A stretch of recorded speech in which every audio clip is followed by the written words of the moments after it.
Well, Israeli media and the Reuters news agency are now reporting that Israeli troops have started withdrawing from the Jenin refugee camp. Let's take a look back at the past 48 hours. On Sunday night, Israel carried out airstrikes on an apartment block in the Jenin refugee camp.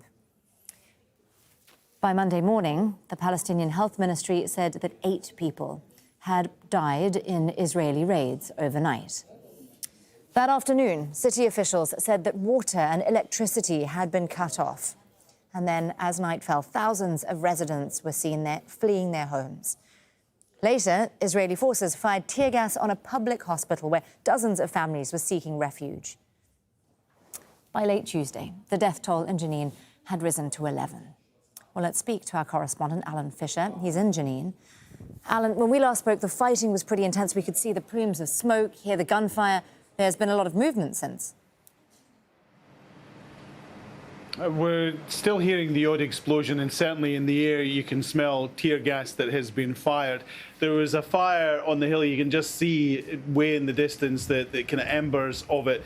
But if you look down the main road, which has been our small window to what is happening in Jenin, the road is now clear of military vehicles and has been for almost an hour now, and vehicles that aren't military vehicles and aren't ambulances have come down that road in the last 10-15 minutes, which seems to suggest that the Israelis have pulled back. Now, that would certainly fit into what we heard. Israeli radio were suggesting that the Israelis told the United States that the operation in Jenin would last no more than 48 hours. We're now at hour 45, moving towards hour 46. And also, we saw Benjamin Netanyahu speak in the last few hours, saying that what happened in Jenin was just the start of their operations further afield. And then the Israeli military put out a statement talking about what it said it had recovered from its operations in Jenin. All of these tend to be precursors to the end of an operation. And so I think what we're seeing is, although not guaranteed that every unit and every soldier has pulled out of Jenin, that operation certainly seems to be underway, and it's something that we've been talking about for a few hours. It was unclear for a while because everyone drew back and it looked as if it was almost all over, and then they moved back in again. That is always the possibility. We don't want to get ahead of ourselves, but certainly from what it looks like and from the people who know this area incredibly well, they seem to suggest that it looks as if that withdrawal has begun. May not have finished, but it seems to have certainly begun. Alan, it's obviously fairly dark now, but in the morning I expect we'll get a sense of the scale of the destruction there.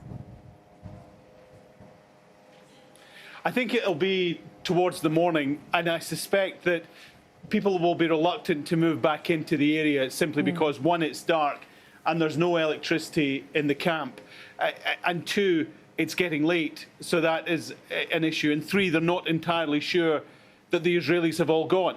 And so they wouldn't want to put themselves at risk. There could still be snipers around. There could still be the odd unit around.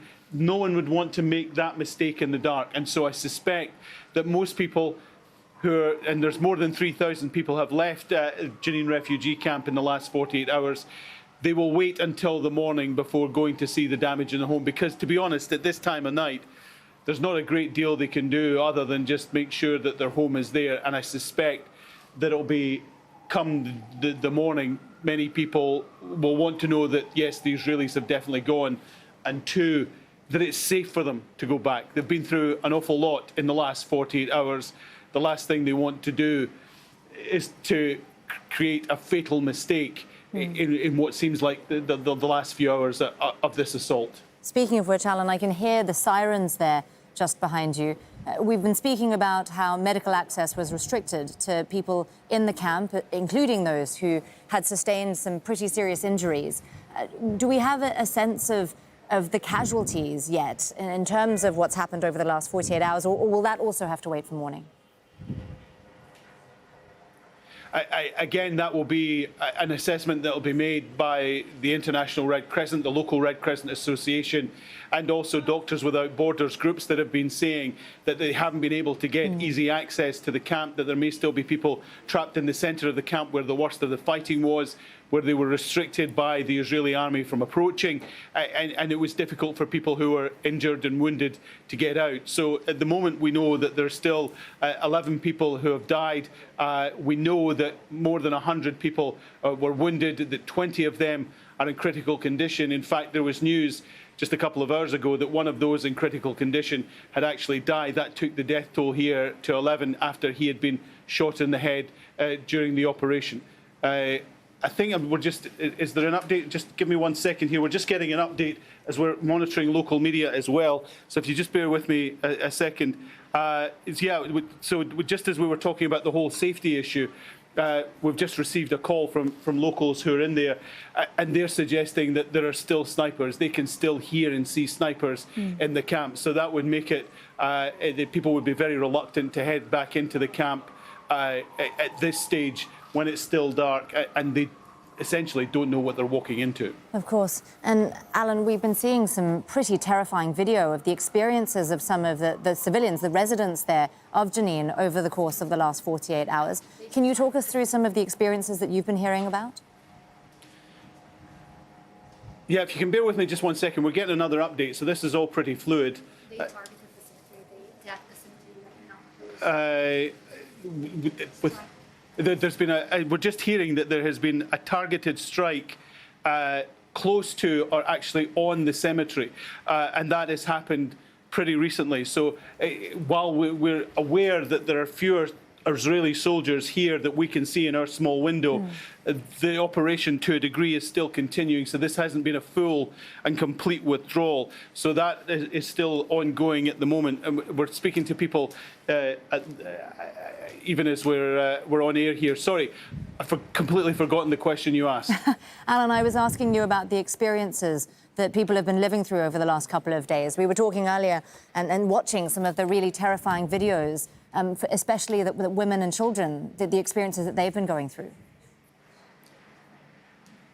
Well, you'll remember that this camp has been established for dozens of years. And people have experienced over the years a number of incursions, including if you go back to the 10-day assault on Jenin during the Second Intifada in 2002. But the more recent assaults have certainly not been anything of this length. The one just last month lasted 10 hours. So this was an extended period, and people were scared. They were terrified, and we saw that, and we've seen it in pictures.